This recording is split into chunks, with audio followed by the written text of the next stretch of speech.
Welcome to Cardinals Cover 2 with Craig Grialou and Mike Jurecki. Cardinals Cover 2 is brought to you by Arizona Cardinals Podcasts. Visit azcardinals.com/podcasts. From the Dignity Health Arizona Cardinals Training Center, here's Craig Grialou and Mike Jurecki. Disappointment, frustration. Basically, that is your 2018 season for the Arizona Cardinals. Once again, as we welcome you here on this Monday, Cardinals coming off a loss to Detroit and a missed opportunity, really, MJ, because of what had happened the week prior. But here we are once again, instead of talking about back-to-back wins, perhaps, as I mentioned on Cardinal Talk, you take one step forward, two steps back. Yeah, that was a disappointing loss. Obviously, you give the defense some credit. They only gave up 10 points, and they really played well for three quarters. And when you get to that fourth quarter, it was the Zach Zenner show. I mean, he obviously had fresh legs. He's in the rotation there. We knew that Kerryon Johnson was out.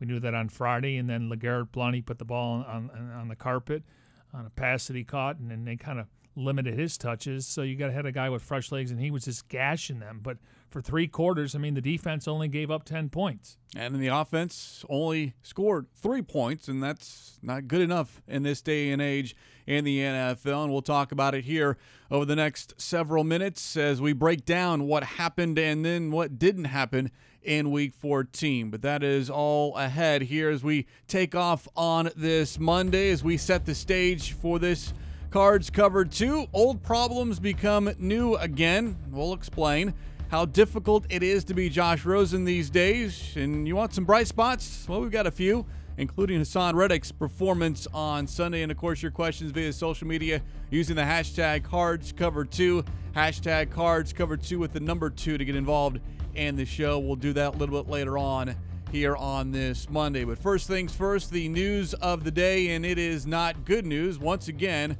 we are talking about a player landing on injured reserve, although not official just yet, but Robert Nkemdiche, according to head coach Steve Wilks, is headed to IR. He will not play again this season. We saw him walk off the field late in the second half and was reported that he had a knee injury. Well, that knee injury is serious enough that he needs surgery, and that will knock him out for the rest of 2018. Don't know the severity of the knee injury or what type of surgery he's going to have. We just know that, well, we're not going to see him the rest of this year. Yeah, and, he's been battling injuries throughout his career, and they've been lingering, whether it was the calf strain or the high ankle sprain, and then he was dealing with a foot injury, and then the latest is a knee injury, and he only played 22 snaps yesterday. So they were hoping that he can continue to play up to par the last 4 games of the season, and unfortunately that's not going to happen now. And now you look at the roster, they only have 2 healthy defensive tackles.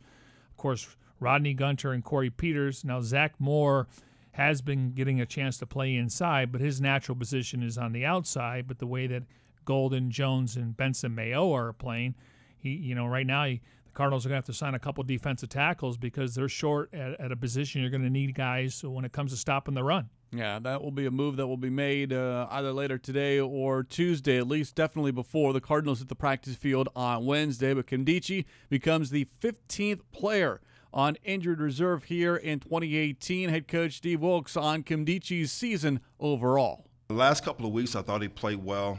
He had that lull when he was hurt. He was out for a while. I thought he came back and had a great game against the Chargers. Again, just inconsistent just because he hasn't been on the field. 4.5 sacks, 32 tackles, career-high numbers for Nkemdiche. Now the question is there a future for Nkemdiche with the Arizona Cardinals?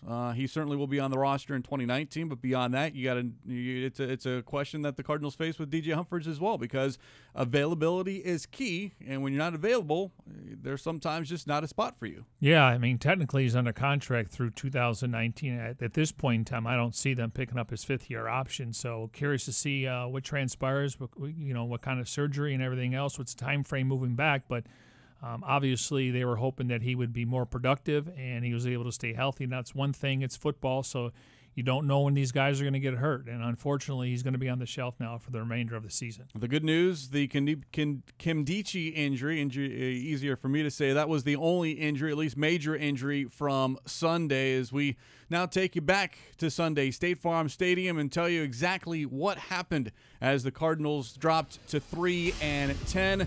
First quarter, in fact, the first drive of the ball game, Matthew Stafford throws to LeGarrette Blount. He gets popped by Budda Baker, and the ball popped loose. Baker recovers the fumble. Second takeaway in 3 games for the Cardinals defense. Nice to see the Cardinals defense be able to punch that ball out. Obviously, LeGarrette Blount has been known to put the ball on the carpet. Now this next play, though, he gets the ball. Cardinals unable to capitalize on that turnover. And yeah, MJ, you said it. Misdirection this time in the screen pass to Blount. He gains 16 yards. Move to the second quarter. Same drive helps set up Matt Prater. 47-yard field goal. First score of the ball game. Lions up 3-0. The first half, though, ends without the Cardinals doing anything on their last 3 drives, including this one. Rosen is sacked by Jared Davis, and the teams go into the locker room. Cardinals trail 3-0. Second Cardinals possession of the second half. Larry Fitzgerald makes the catch, his first one of the ball game, the 1,282nd of his career, the most by one player with one team in NFL history, as he passes Jerry Rice and gets fist bumps from the offensive line. Yeah, I think we all were wondering why Larry wasn't targeted in the first half. Now, they were bracketing him a little bit, so you want to move him around. Larry obviously is able to cut in front of the receiver.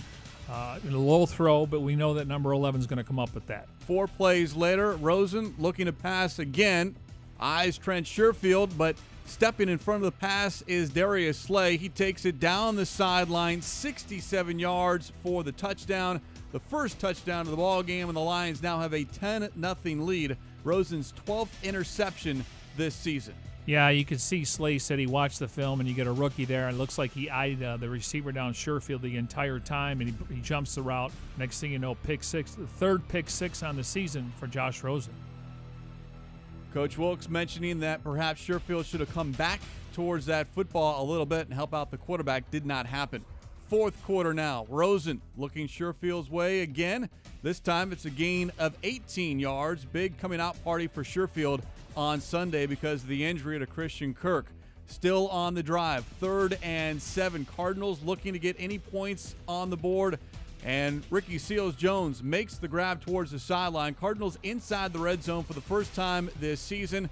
And Zane Gonzalez, or first time on Sunday, I should say, Zane Gonzalez rewards it with a 22-yard field goal, and the Cardinals make it a 1-score game. Ensuing possession for the Lions, Zach Zenner finishes the 7-play drive, takes the handoff, goes up the middle, 17-3 Lions. Zenner carried the ball 7 times for 42 yards on the drive. As I started the show, he had fresh legs right here. They just gashed the Cardinals. Their defense played really well for 3 quarters. And then in the fourth quarter, they just ran the football. He's their 3rd or 4th string running back. Just over 2 minutes to go. Rosen on 3rd and 12 goes nowhere but down. Sacked for the 3rd time. He would be hit 8 times in this ball game. Closing seconds, Jalen Tolliver, who had his first career catch earlier in the game, gets this one as the final seconds tick down. Cardinals will lose 17-3. Head coach Steve Wilkes sees his team suffer its 4th loss in 5 games. Matt Patricia and the Lions come away with a road win. Cardinals 3-10, and the Lions improved to 5-8 on the season. Again, as we talked about, opened up the show, disappointment and frustration considering what had happened the week prior in Green Bay. Cardinals unable to build upon that game at Lambeau Field. As we head back to State Farm Stadium, the 2 gentlemen who had the call of the game on the Arizona Cardinals Broadcast Network, Dave Pasch and Ron Wolfley. Dave Pasch and Ron Wolfley with the Arizona Cardinals 2-minute drill. Wolf, there's not a whole lot to say, so I'm just going to steal your line, which you said during the broadcast. 1 big play and 1 drive. That was really the difference in the game, right? Yeah, and of course we're talking about the pick 6 by Darius Slay. Josh Rosen a little late on that throw on a return route to Trent Sherfield, a return out where he turns inside and then runs to the sideline. A little late on that. Darius Slay saw it, jumped it, picked the ball off, and then down the sideline he went right there. That was the one play. The one possession, of course, was that possession in the fourth quarter where they lined up the Detroit Lions in power personnel packages, and they ran the power down the field, ran the football in between the tackles. The Arizona Cardinals could not stop it. The one offensive possession that they actually scored a touchdown. And Wolf, it's disappointing and frustrating when you watch how the Cardinals played in Green Bay, their best game by far of the year, and then they come back to the problems they had prior to Green Bay, where they can't stop the run, they can't run the ball, they're not getting explosive plays, etc. Well, you were really hoping too, David, that you were going to be able to build off that game last week, right? If in fact you were able to come out and do the same thing this week, that could have been a foundational game for the Arizona Cardinals looking back at Green Bay. Being able to run the ball the way that they did, playing that good, tough defense the way that they did. Now all of a sudden you come back here. The defense did play pretty well. I mean, they only gave up 218 yards total offense today, but when they needed it the most, they weren't able to shut down the rushing attack, and that's the one thing that has doomed them all season. Only 3 games left. The Cardinals are 3-10. They'll be in Atlanta next week, and that'll do it for the Arizona Cardinals 2-minute drill. Yeah, and you look at the numbers in the third quarter. Obviously, they had the pick 6, so now it's 10-0. But overall, the Lions ran the ball 5 times for 4 yards. Matthew Stafford was 2 for 3 for 21 yards. Let's fast forward to the fourth quarter. Josh Rosen, 12 of 16, 122 yards. The Lions ran the ball 13 times for 49 yards. Matthew Stafford only attempted 6 passes in the second half. 2 were negated because of penalty. He only attempted 1 pass in the fourth quarter, and the Cardinals had the ball close to 9 minutes to 6 minutes. Yeah, you just point to that one drive. Zach Zenner unable to get the Lions off the field. And I'll go back to something that Wolf said there as far as the Green Bay game as a, quote, foundational game, unquote, and you're unable to build upon that. And that's the disappointment. That's the frustration, because you're looking to try to get towards the end, the light at the end of the tunnel, of a very long tunnel. And every time the Cardinals seem like they're getting closer to that, like the tunnel gets longer, and they can never get out of the shadows that they're in. And yeah, I understand that there's only 3 games left to go in the season, but you can at least go into the offseason with some momentum and at least some good feeling. Who's on the roster, who's not on the roster, that will all be determined in the offseason, but at least something tangible that you could grasp and hold on to that said, yes, this worked. We're going to move forward. We're going to try X, Y, and Z, because we know that worked the last quarter of the season. We were very successful at doing that, and let's make sure 2019 is not a repeat of 2018. Unfortunately, what we saw on Sunday was a lot of what we had seen earlier in the season. Can't stop the run, can't run the ball, can't sustain drives, and here the Cardinals are with double-digit losses. Yeah, and you would have thought, with Kenny Golladay and Patrick Peters pretty much shut him down. He was targeted 4 times, 2 catches for 5 yards. Now, they obviously used Theo Riddick and Ellington more in the passing game. Matthew Stafford only threw for 101 yards. Yeah, and the defense played solid, except for one drive. But you talk to any defensive player, it doesn't matter how many times we're asked to get the opposing offense off the field. That is our job. And the Cardinals failed at that in the fourth quarter and the crucial part of the ballgame. Yeah, I got a chance to talk to Corey Peters in a locker room just before we came on the show, and he said we were ready for that drive. He said the way they were running the ball, and then they felt like they can run it on us, and they literally lined up and won the line of scrimmage. I mean, they lost the line of scrimmage the entire day, though. I mean, you talked about stopping the run and then trying to run the football. You got to give the advantage to the Lions. And we talked about this last week. I know it was a home game for the Lions, but it was 16-13 with 8 minutes to go against the Rams. Now they ended up losing the game 30-16. Gurley had scored there, and then they got another late touchdown. And to me, that stood out. I know the Rams didn't score a whole lot of points last week, and you're on the road back-to-back weeks. Maybe the weather affected golf, but I just looked at that and go, they played against the Rams tough, but it was at home. But I really think Matt Patricia's doing a really good job with that front seven. And Damian Harrison was a huge pickup, and they had a ton of injuries yesterday. Yeah. They were like a mash unit. Every time they were making an announcement, it was usually a Lion player until we heard about Robert Nkemdiche. So Ziggy Ansah, he obviously, gave Corey Cunningham all the fits, and I thought Barksdale played okay.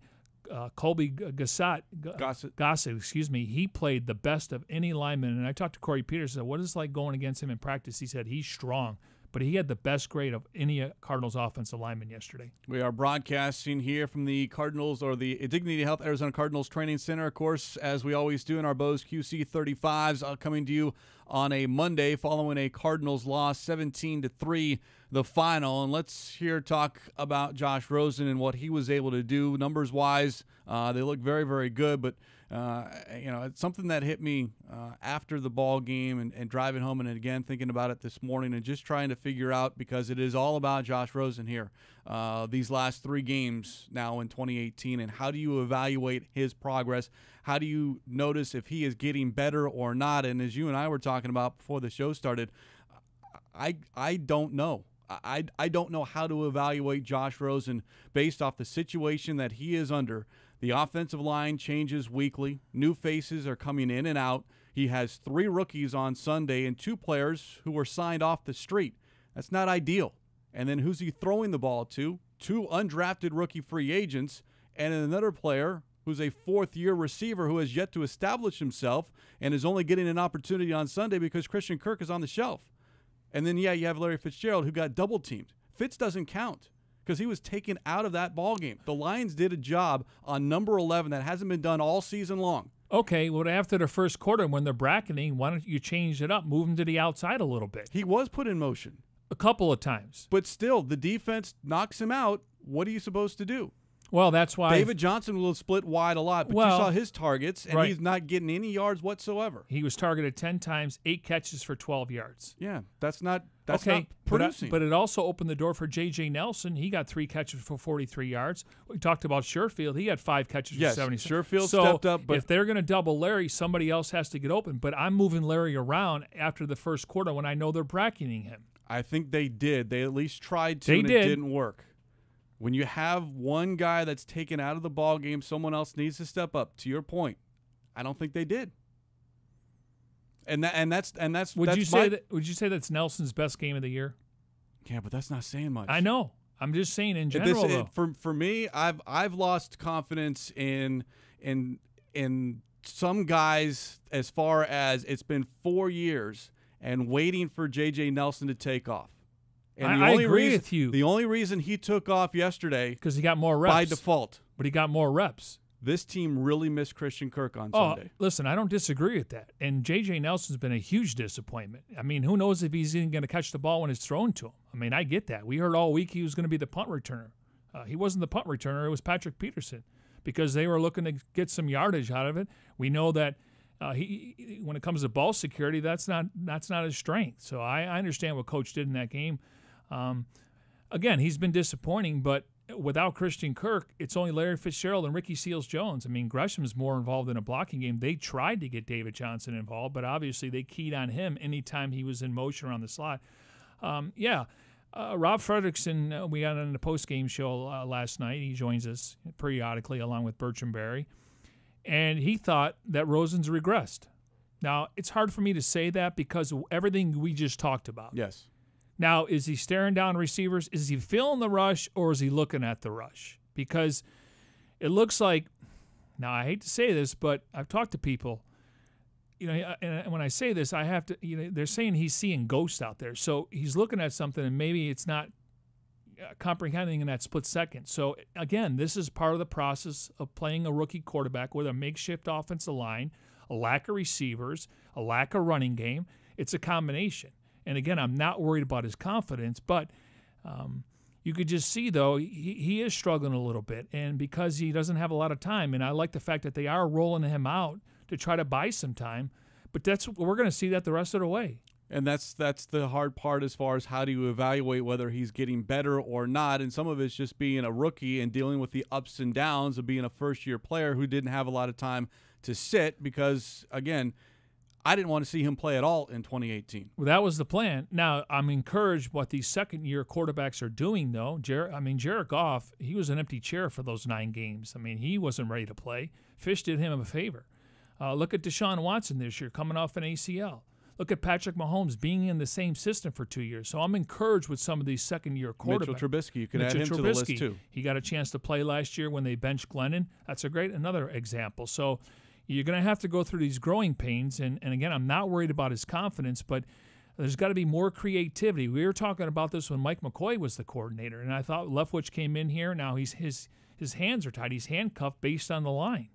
But you got to find ways to protect him. And if it means more going 6 or 7 man protection, which again means you're going to take a receiver or tight end out of coverage or a route running. But they got to protect him much better. I'm telling you. I mean, I know he's taken some hits, and you mentioned the quarterback hits. Now he's getting sacked a little bit, but I would at this point try to mass protect him because you got to make sure you protect your investment moving forward. Sacked 3 times, hit 8 times. Rosen, now as far as how you evaluate how he is through 14 weeks, here's head coach Steve Wilkes. I still think he's improving. It's hard to say in that game yesterday, but I still think he's progressing and moving forward. When you look at some of the opportunities that he had, we got to do a much better job of really going through our progression and not trying to force a lot of throws. Sometimes there's check downs underneath. We need to look at. We need to see the rotation of the safeties for his cover 2, single high, those things. But I think he's doing a good job. I think sometimes maybe the pressure up front, which you really haven't seen a lot of lately, he's done a tremendous job even when he feels the pressure, keeping his eyes down the field and finding an open receiver. Yesterday, you saw him dropping his eyes a little bit, and that was the difference.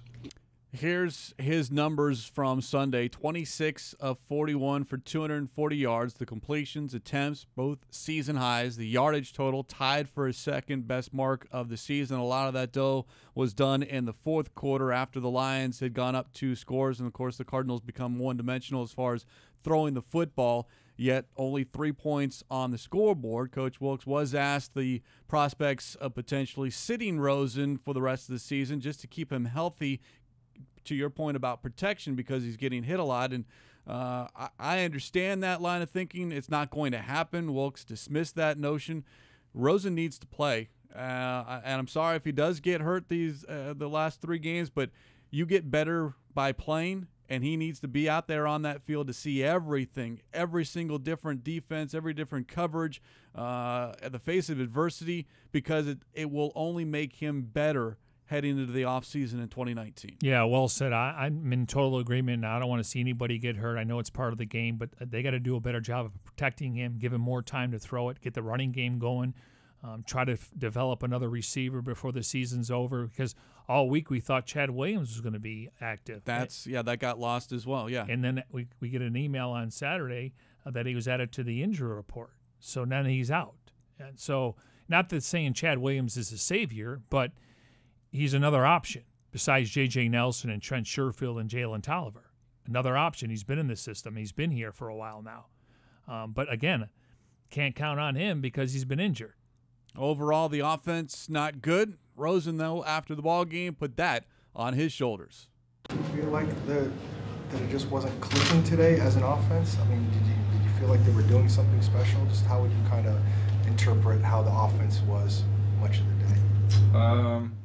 I mean, I missed some pretty big a lot of guys are going to get hung up on stats and stuff for the first half, but, I mean, there were like 2 or 3 plays there in the first quarter that I missed, which would have moved the sticks and gotten all the guys you want to see get your carries, all the guys you want to see get your catches. So sometimes when you go 3 and out early, it's hard to get in any kind of rhythm. With Christian out, did they make a concerted effort to kind of take Larry out of the game? I think he had 2 targets and 1 catch in the first half. You got him going a little bit in the second half. No, Detroit actually just doubled him pretty aggressively pretty early. They kind of laid off of that in the second half, which is why he started to get his catches. But, I mean, they took him away and tried to make a couple plays, some other guys, and didn't work out, but did down the stretch. But it's football. You catch that first catch in the third quarter, the crowd gets behind you guys. You guys seem to have a good drive going, some momentum. Then the pick 6. How difficult is it to come back from something like that? I mean, it's not ideal. Don't mean to be sarcastic, but that's like just kind of cards you've been dealt, and just got to deal with them. Got to end the drive. I mean, I guess the bright side of it is at least he scored a touchdown, so I could get on the field and try to get over it. But definitely on the bright side. But yeah. What did you think of the pick six? What happened there on it was a really good play by the DB. He just basically sat at the sticks. He kind of we had a stop route out there. We made it seem like he was giving him space. It made it seem like he was playing really soft because it was 3rd and long. But right when our receiver broke at the sticks, he kind of he just made a really good play. He's a veteran. That's why maybe go away from him next time.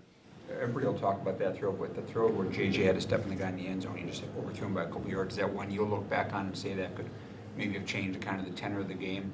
Yeah, absolutely. There are a lot of them all over the film. So it'll be a frustrating Monday, but a Monday that needs to happen. And that right there is why Rosen needs to play in these final 3 games to experience this and figure out why veteran corners bait young quarterbacks and getting reps with receivers that he hasn't thrown to all season long, depending on what happens the rest of the way with the Chad Williams, if he's able to go or not. He did have a couple drops. Yes. There were a few drops in that game. Some receivers didn't run the right routes. Yeah, there was a deep ball to Nelson, and it was overthrown by 20, 30 yards, and there was some miscommunication there. And they showed his face, and you could see he was disappointed. Now, usually they watch the ball on TV, they pan back to him, and you could see there was frustration. Now you got to go on to the next play. So a couple drops and a couple bad routes by receivers doesn't help the situation. Absolutely. Now, one thing I'm noticing, though, is when and I have to go back and look at the film where he said he missed some guys in that first quarter. He seems like he has a tendency when he's going to scramble, normally goes to his right. I think that makes sense for a right-handed quarterback, And then you got obviously Ziggy Ansah on the left side, so you got to roll out. But I think he's missing backside, meaning the left side of the field, where some of those guys are getting open. But and Mark Trestman did this with Jake Plummer when he was a young quarterback. You would cut the field in half. So you only got to look at from midfield to the sidelines. And usually receivers will drag to the sidelines so you can try to make that throw. You're really looking at 2 guys. Is the guy that's longer, is he open, or am I just going to dump it off? But he's missing guys on the backside where he doesn't see that because he's rolling out right. And I think that just comes with experience. Experience that comes with taking snaps on Sundays. The Cardinals had more total yards, more first downs, a better 3rd down conversion rate, but again, only scored 3 points in losing to the Lions. The 5th time this season they've been held to 10 points or less. Let's go back inside the locker room post-game. Larry Fitzgerald's thoughts on what happened on Sunday. We did some good things offensively, move the ball, throw it around for some yards more than we have all season. So that's something positive. But we got to be able to muster up more than 3 points. We got to be able to execute and cut down the penalties and just do a better job. The defense played a good game today. They played well enough for us to be able to win it. Is it kind of bad when you guys played this way, considering the high of last week? They said it was a good week of practice. Yeah, it's the National Football League. If you don't come out and play to the best of your ability, you can get beat any Sunday. You look around the league every single week. I'm pretty sure nobody expected Miami to beat New England, in that fashion. It's just if you don't play 60 minutes of good football, you can get beat any week. And that's just how this league is. What do you think kept the offense from getting it in gear and getting on the scoreboard, converting some of the production into points? We didn't have I think we had 1 red zone appearance. So just getting in the red zone, we've been doing a good job of scoring touchdowns when we got in the red zone. Obviously, we weren't able to punch that one in. That would have been a huge play for us. And, so just getting down there, converting, more consistently on 3rd downs, extend these drives would be huge. Trying to get the run game going so we can open some things and get them out of that split safety looks. But besides that, that's what we need to do. I know you hate talking about records, but the past Jerry Rice, most catches with one franchise. That just doesn't happen these days where a guy like you sticks around that long. Does it mean a little bit more to you at all? It's a two-way street in this business. You have to want to stay in a place, and the organization, team, coaches have to want you to be here. So it's a two-way street. I'm appreciative of the opportunity. The Bidwell family for giving me, the shot to continue to play and call Arizona home. It means a lot to me. Again, congrats to Fitz. He now has more receptions with one single team than any other player in NFL history, more than Jerry Rice, who obviously a successful career in San Francisco before moving on to the Oakland Raiders, but Fitz staying with one team. 1,282 catches to break Rice's record. He has 1,284 overall this season with the Cardinals. And, of course, that catch that happened in the third quarter, it is our call of the week. John Rosen pegado a su centro, saca el balón, hace la finta de entregárselo a David Johnson. A lanzar completo a la altura de la yarda 45 a las manos de Larry Fitzgerald.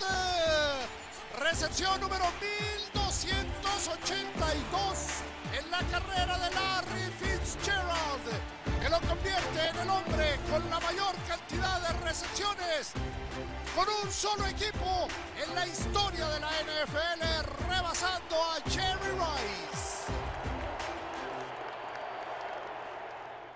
Gabriel Trio on the Arizona Cardinals Spanish radio broadcast. By the way, what a great throw from Fitz as he slides, makes the catch, and immediately pops up and throws that football to the sideline for safekeeping. He's got a nice arm. It kind of gets lost in everything that he does. No, he wants to throw the ball a little bit more. Yeah, maybe we'll see a trick play before it's all said and done. We continue here. Now, where does that ball rank in Larry's history? I would think it means a lot because he's very high on not the longevity, but being able to stay with one franchise. You've talked about it a lot of times as far as the options that he's had or the talk of moving somewhere else, and how much he's ever considered it and really given it a lot of thought, I don't know. But I think this ball, and just his reaction afterwards, making sure he kept that football, this one I think is probably right up there. I would think he didn't use just one ball for the playoff run. I got to think the Super Bowl, even though they didn't win. If you're talking about just milestone catches, that one becoming number 2 all time, because you're never going to pass Jerry Rice as far as receiving yards.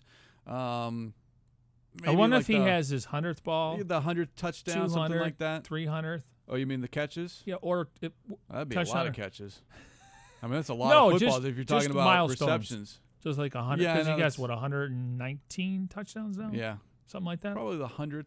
I'm sure he's got the 100th. Yeah, we should do a deep dive on that. Do you remember his first catch against the Josh McCown? Threw it. No, yeah, he did. But what was the play? Flea flicker. From? Now I can't remember. It was from Emmitt Smith, but I can't remember the team. Rams. Oh, there you go. So that's why we keep you around here on Cards Covered too, Mike Jurecki. We broadcast from the Dignity Health Arizona Cardinals training center. You had all the info. In our we just got to put it together. Yeah, I had everything but the opponent. I guess that's where that's again, a trick question. That's why you come in. Who threw it? How McCown got the ball, those too. Right. Because I had somebody tell me Emmitt threw it today. I said, no, he did not throw it. He was on the field. Of course, Fitz, a bright spot. Andy Lee, a bright spot on Sunday. I'll keep talking about it. I know it's special teams. It does count for 1/3 of the game. And look, we've had games on Sundays in which we're talking a lot of special teams, but for all the wrong reasons. But Andy Lee, 4 of his 6 punts traveled better than 50 yards. 3 times his punts stopped inside the 20.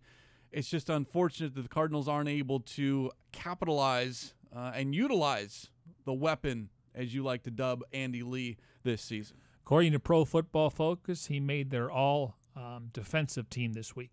Andy Lee did. Well, because the defense is obviously special teams, so they have him on there as one of the top 11 or 12 players on defense. Here's my vote for Andy Lee to get to the Pro Bowl as well. Another bright spot, Haason Reddicks led the team in tackles with 11, and including a couple for a loss.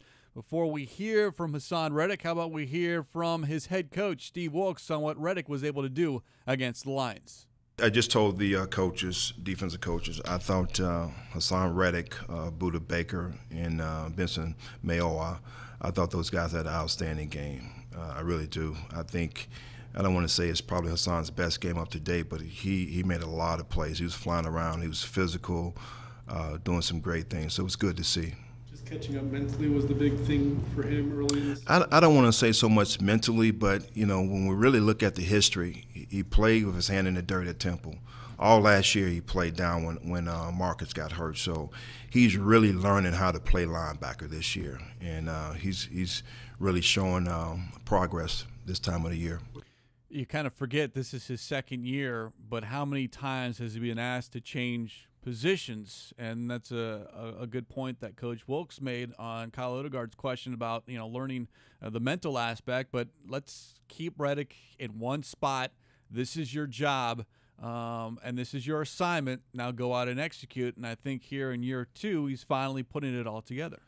Whether that's his best game or not, he has played well. Well, statistically speaking, yes, it is. Right, but there are other games that he's shown up this year. Correct. I mean, at some point the coaches started trusting him because for a couple of weeks it seemed like between him and Buck, they weren't getting a lot of snaps. Now you had a healthy Josh Bynes out there, and even though Reddick has always been active and he's been on special teams, but he's earned the trust. And so he's put together, I would say, a good to 6 to 8 weeks of good football, and that's encouraging moving forward. According to Pro Football Focus, their top 5 grades for the Cardinals yesterday defensively, Budda Baker, 87.3, Reddick, 80.3, Mayoa, 72.4, Patrick Peterson, 67, and Marcus Golden, 67. So those are the guys you need to step up on defense. Yeah, remember, Reddick couldn't get on the field the first 4 weeks of the season. Now, with the last 3 weeks, he's played every defensive snap, and that performance certainly was highlighted on Sunday with what he was able to do. And afterwards, Paul Calvisi caught up with the second-year linebacker. Haason Reddicks, 11 tackles. How much farther along are you? Sort of reading, reacting, processing, and hitting? Just coming along every week, trying to get better every week, which I most definitely think I have done. And I just got to continue from here, continue to grow. Don't stop here. Don't be satisfied from what's done here. Keep trying to do more to help the team get a W. Evidently, what I did tonight wasn't enough. So I got to figure out what I can do to do more to, push us over the edge and help contribute to a W. And what do we always say? The biggest improvement for a young player is from year 1 to year 2. It's probably taken Reddick longer than he anticipated, maybe even longer than the Cardinals anticipated. But safe to say the light has gone on as far as him at linebacker. Yeah, and I'm sure it wasn't easy when you're a first-round pick like him and Buchanan, and they're sitting on the – now, Buck did start in week 1, and they made the switch. And here he's thinking, all right, what's my future? And we heard all the trade rumors about Reddick and Buchanan and Patrick Peterson and everything else, David Johnson. Well, he's earned the trust of the coaching staff, and he's playing really well. So this is encouraging moving forward. When you say finish strong, I want to see him finish strong. You brought up, as far as the grades on Sunday, Benson Mayo, who we talk about, again, depth guy, but here's someone else who came in, and he's an unrestricted free agent, and that's – if you can re-sign him, re-sign Marcus Golden, not that they're going to be your bell cows, if you will, unless Golden, after a full season following ACL, if he becomes that Marcus Golden like he was a few years back. But if you can get Mayoa as depth, you've got something there as far as on your defensive line. Yeah, and, Golden, obviously, he missed some time. So I think for both parties, this is me talking, maybe a 1-year deal, kind of prove-it deal, betting on himself like other players have in the past. I don't know if he's interested in that, but I'm sure if he plays all 16 games next year, he's going to be in double digits in sacks, and he can cash in, whether it's here or somewhere else. But they ID him as part of the core moving forward. I do think he wants to come back. Matter of fact, I know he wants to come back. And I think they would try to figure out a deal. Now it's a matter of how many years and what are they willing to pay him for a 1-year deal, where is it going to be based on incentives? You get to 10, 12, 14 sacks, you get more incentives. So be curious to see how it works out. But he is part of the core moving forward. And then you mentioned Benson Mayoa, a very underrated player like Corey Peters, maybe underappreciated.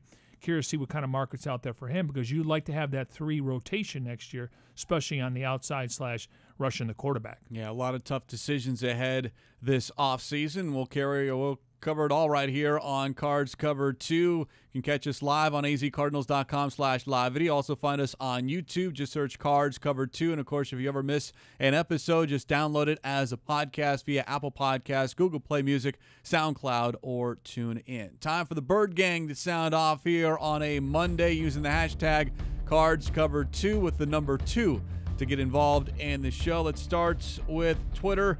And a question about the lack of offensive production. Perhaps did that lead to the breakdown of the defense in the third and fourth quarter, specifically just that fourth quarter drive, because the defense played really, really well up until that point.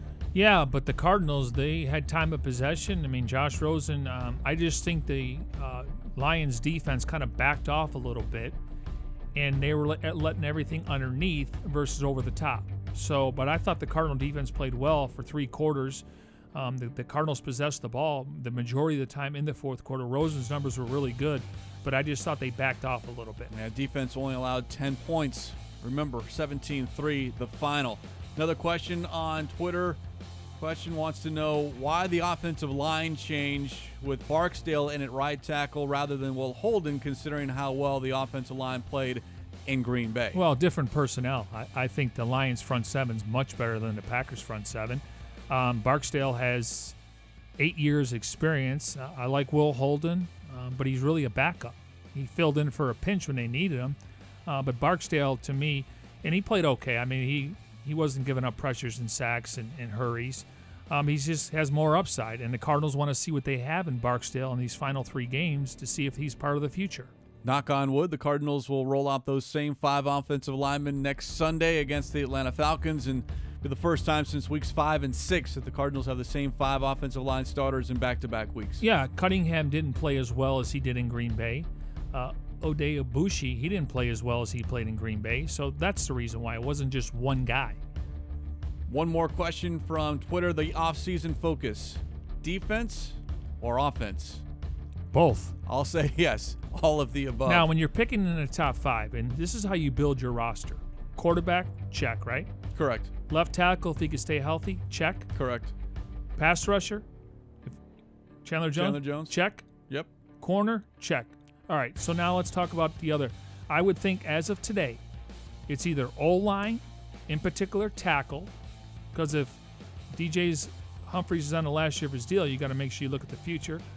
I think defensive line, Nick Bosa, Ed Oliver, and I think corner, Greedy Williams from LSU. Tall corner, skinny though. He's got to put some weight on.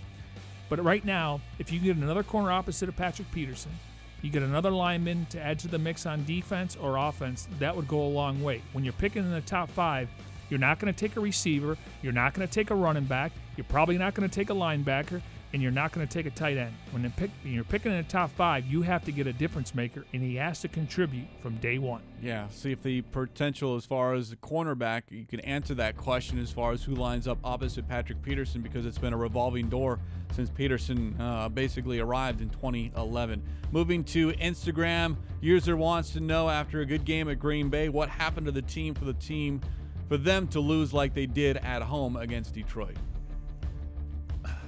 I mean, I don't think they overlooked the Lions at all. No. They felt confident about themselves and said that we arrived because they beat the Packers in Green Bay. It's just, I just think the Lions won the game in the trenches.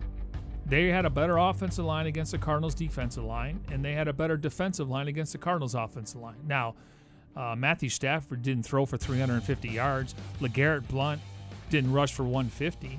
I just think they won in the trenches. But you had a 4th-string running back run over you but if you're the Cardinals, and that's not good. True, and he's been on the practice squad. Now, clearly he had fresh legs, though, and he's done this before. And usually they throw the ball out of backfield to Zenner. But they still had the same offensive line, though. Yeah. It's just we watched 3rd-string running back from San Francisco run on the Cardinals. I mean, if you got the same offensive line, it's kind of catch-22. Is it the line or is it the back? Yeah. Usually it goes to the line. And stopping the run has been an issue Exactly. all season long, going back to the preseason. And if you're going to go in any game, 3 things for me. Run the ball, stop the run, and try to force turnovers. Those are 3 things that if you lead those categories, you may win.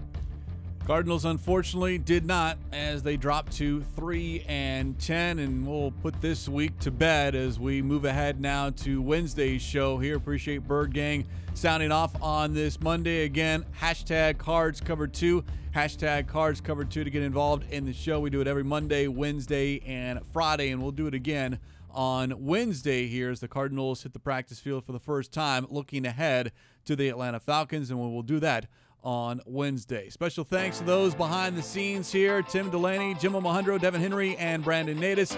For Mike Jurecki, I'm Craig Grialou. Appreciate you listening, watching, and following along. It's Cards Cover 2.